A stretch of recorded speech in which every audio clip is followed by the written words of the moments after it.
Now, my brand is big on its own as Onitsha to Lagos. And that Onitsha to Lagos has a mission.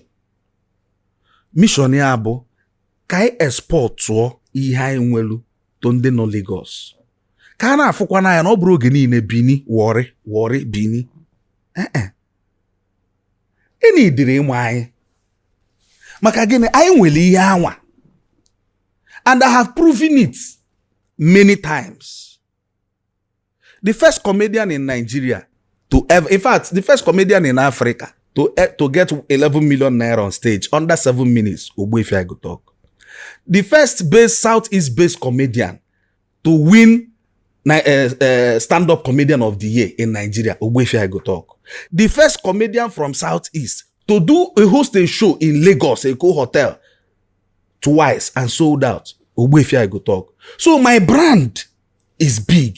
It's just that our people actually recognize which is their business. That we are going to be doing that in our vision, just like Gbam. He also was saying Gbam. He can name because again, he will vision. And we're natural. And with time, people might hear natural. Because Hano to an enemy, yan and you come on up and I cook. Negas like Kafu need her serious. Him and the buyer de Yeluga come when on. Yes. Board haka. Yeah. What the haki let Tochana, a webia. And I know to an enemy, Kama, in a medium future near. Consistency. What I mean, MQH. Thank you. You gave me an next year. Thank you. You gave me one nature. I believe that with time, for my comedy show, date see the first flyer.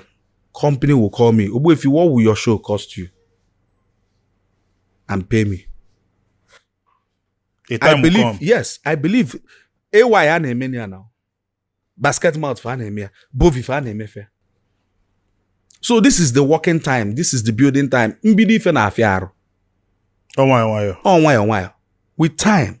And I thank Ndi Igbo.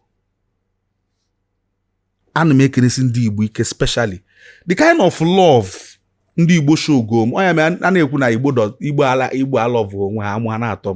The kind of love Ndi Igbo show golum.